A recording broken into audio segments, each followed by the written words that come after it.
Los problemas generales de la temática destacan la falta de atención por las organizaciones correspondientes, además de la individualidad de cada persona. Nadie se hace responsable de lo que está pasando, llevando a la violencia a hacerse parte de nuestra vida cotidiana.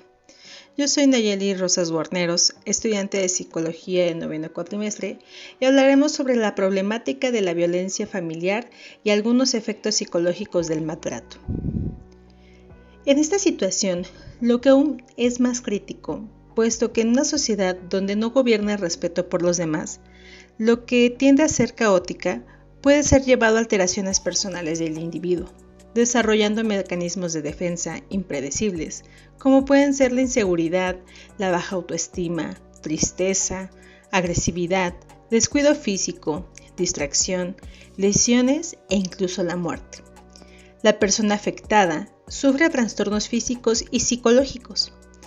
Y desde este punto de vista social, el maltrato es un elemento generador de problemas posteriores como alcoholismo, drogadicción, los niños de la calle, violencia, deserción escolar, prostitución infantil, etc. Debido al aprendizaje por imitación, los niños y las niñas son testigos o víctimas de violencia y tienen mayor probabilidad de presentar conductas delictivas. Por eso, abordaremos la presentación del problema específico. Hoy en día, la violencia doméstica es un problema que atañe a todos los sectores económicos de la sociedad, viéndose perjudicadas algunas instituciones primarias, empezando por la familia, y posteriormente viéndose repercusiones en la escuela.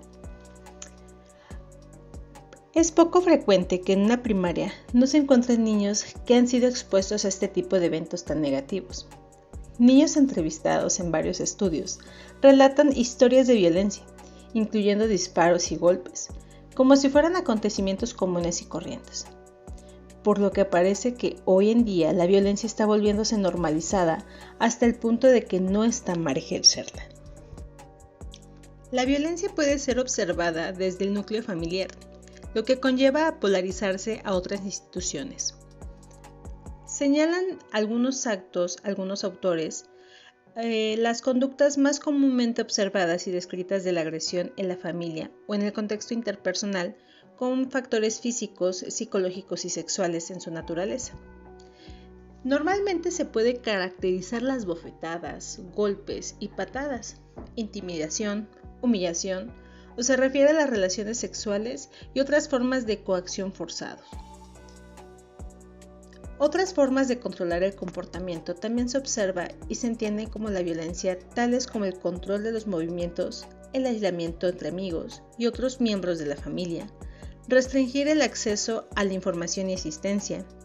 Y otra variación de la violencia psicológica es el llamado testigo de la violencia, que se refiere a las situaciones de violencia presentadas por niños y adolescentes en el hogar, la escuela o la comunidad a la que pertenecen. En el ámbito escolar, a esta situación se le llama como el bullying indirecto o el bullying en silencio. La violencia que llega a sufrir el niño dentro del núcleo familiar llega a repercutir también en su ámbito escolar. Muchas veces esto se ve reflejado en sus conductas dentro y fuera del aula de clases. Es una primera instancia que afecta en su desempeño escolar y en su segunda instancia que son las relaciones interpersonales.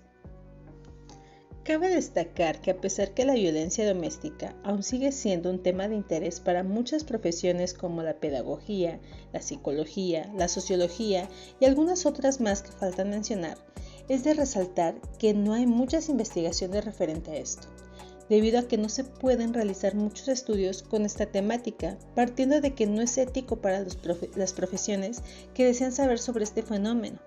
Por otro lado, es difícil conseguir a las poblaciones que viven violencia doméstica, partiendo de que, ya se ha mencionado anteriormente, es un espectro muy grande para delimitarlo. Está bien mencionar que la violencia hacia los niños puede causar grandes repercusiones, no solo en la adolescencia, sino también en la edad adulta, donde el hecho de ser víctima de un abuso físico, sexual o emocional crea un efecto negativo en el desarrollo emocional. Esta victimización del niño es más propensa en ciertos tipos de ambientes, que se caracterizan por adversidades como la pobreza, la disfunción familiar y el conflicto, así como otras victimizaciones, incluyendo el abuso entre iguales, el robo de propiedad y el testimonio de la violencia. Por lo que se puede plantear que la violencia familiar repercute de forma significativa en el desarrollo del niño, ya sea de forma emocional, psicológica e inclusive física. Lo que se ha llegado a considerar es que la violencia familiar no amenaza en sí el desempeño académico del estudiante, sino más bien afecta o perjudica el desenvolvimiento con sus compañeros, maestros y amigos, lo que lleva a un mal funcionamiento a nivel social y emocional. El tema por abordar es muy amplio y puede abordarse de un aspecto multidisciplinario. En otro podcast podemos ampliar un poquito más de estos temas invitando a colegas de las licenciaturas de Derecho o Educación. Hasta aquí es este podcast hablando sobre la violencia en la familia y los efectos psicológicos del maltrato.